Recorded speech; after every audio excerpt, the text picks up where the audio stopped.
You ever get that feeling that game graphics kinda stopped evolving? Like, they don't seem to have moved forward as much as we thought they would, or worse. Sometimes they even seem to have taken a step back. Yeah, this discussion is all over the place right now, and today we're gonna dive into it. But hey, I'll give you a heads up. This isn't just some cheap nostalgia trip. There's actually some pretty solid evidence that might explain why AAA game graphics don't hit that insane impact they used to. Welcome back to Games Insights. I'm Arthur. And it's obvious there are still games with crazy graphics that make us drool over the screen. But in general, it feels like most AAA titles are kinda stuck.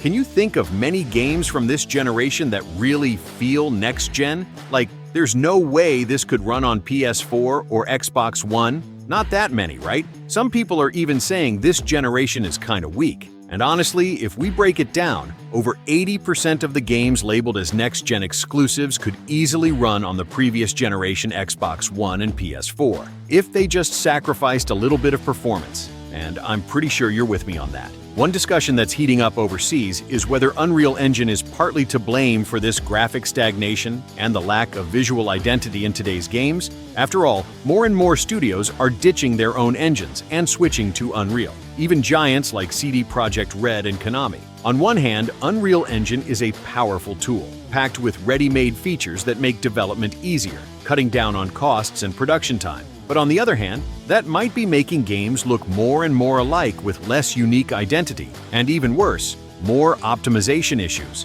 Remember how CD Projekt Red's games, like The Witcher 3 and Cyberpunk 2077, had such a unique visual style and atmosphere? That was thanks to ReDengine, the studio's own technology, which they knew inside and out and could tweak based on the needs of each project. Now, CD Projekt Red has decided to ditch that engine and switch to Unreal Engine 5, which raises a question: will their future games lose that unique visual identity and start looking like the generic Unreal look? The same goes for Konami's Fox engine, which delivered insane graphics in Metal Gear Solid V and PES. This engine was super optimized, allowing for amazing visuals with solid performance. But Konami just dropped it and now uses Unreal Engine for its projects. And that brings up another hot take: is Unreal Engine making the industry lazy? Before, each studio had to develop its own engine or improve its internal tech, but now they just grab a ready-made tool and work within its limits. This means fewer companies are trying to innovate or come up with different solutions for graphic and performance issues.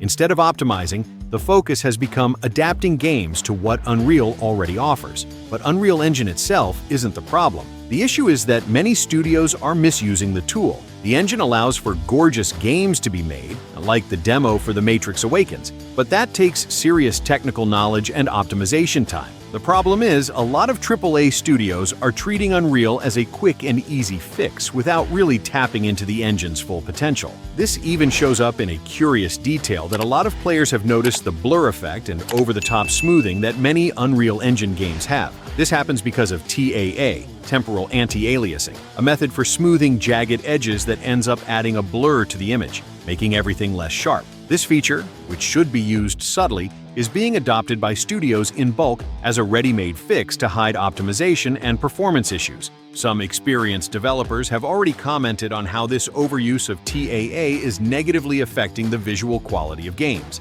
Instead of improving sharpness and details, many games end up looking blurry and have that weird look that makes players immediately recognize that the game was made in Unreal. Another important point: not every game needs Unreal Engine. A lot of studios had their own engines that delivered impressive results, but they decided to switch just because hiring new developers who already know how to work with Unreal is easier than training teams on internal technology. So it's not just a technical thing, but also a business decision. But is this standardization really worth it? Are AAA games losing visual diversity and identity because of this Unreal dependency? At the end of the day, Unreal Engine is an amazing tool, but when used without proper care and optimization, it can end up contributing to that effect of games getting more and more generic, heavy, and poorly optimized. maybe the problem isn't the engine itself, but the way the AAA industry has been using it as a shortcut, instead of a means for innovation. So what do you think? Should studios go back to investing in their own engines to regain that unique identity in games?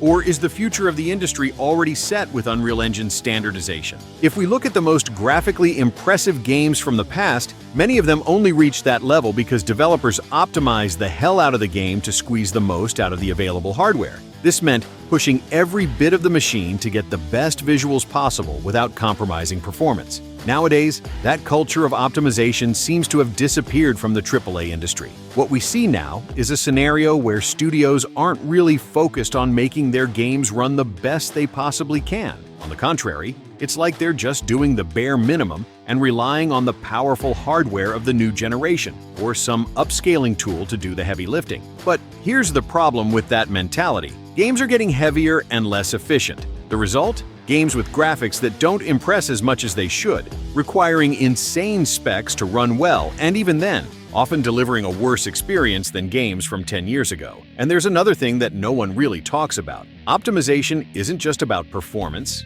it's also about creativity. When developers had to work around hardware limitations, they were forced to come up with clever solutions that often made the games even more unique. Remember the fog in Silent Hill? That came about because the PlayStation 1 couldn't render distant scenery, and the devs turned that into an advantage, creating one of the most iconic visual elements in horror. Or the draw distance in Spyro the Dragon, which revolutionized how games handled big environments. Nowadays, with powerful hardware and ready-made engines, those creative solutions are almost non-existent. Games are getting more generic, and optimization has become a problem instead of a strength. You can see this clearly when you compare current games to some from the past. Take, for example, Battlefield 4. The game had destructible environments, massive maps, vehicles, and insane detail, all running on hardware much weaker than what we have today. Now, look at Battlefield 2042, which had graphics criticized and suffered from terrible optimization at launch, even running on next-gen hardware.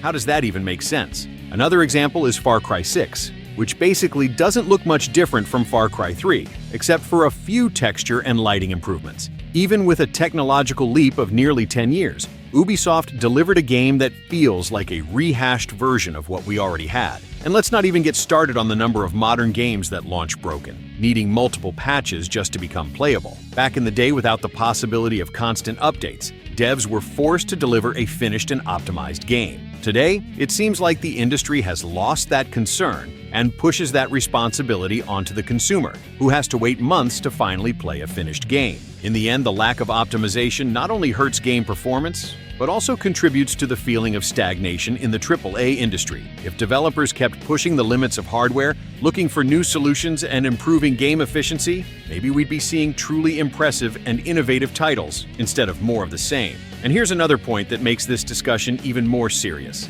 the lack of innovation. Back in the day, studios would try to challenge hardware limits and create something impressive. But today we're seeing a bunch of AAA games releasing with little ambition. They get insane budgets, do the bare minimum, and that's it. This also affects game design, because when games focused on optimization, they often came up with creative solutions that impacted gameplay. A classic example, the fog in Silent Hill. At the time, it existed due to technical limitations, but ended up becoming an iconic element of the game. Or the draw distance in Spyro the Dragon, which revolutionized how games rendered distant environments. Today, with advances in technology, these creative limitations have practically disappeared, and many developers don't seem to be putting in much effort to explore new possibilities. The result? Games that feel generic, unambitious, and that don't push technological boundaries like they used to. Is the gaming industry really stagnated, or is this just an impression? Are we experiencing a crisis of innovation and optimization in AAA games?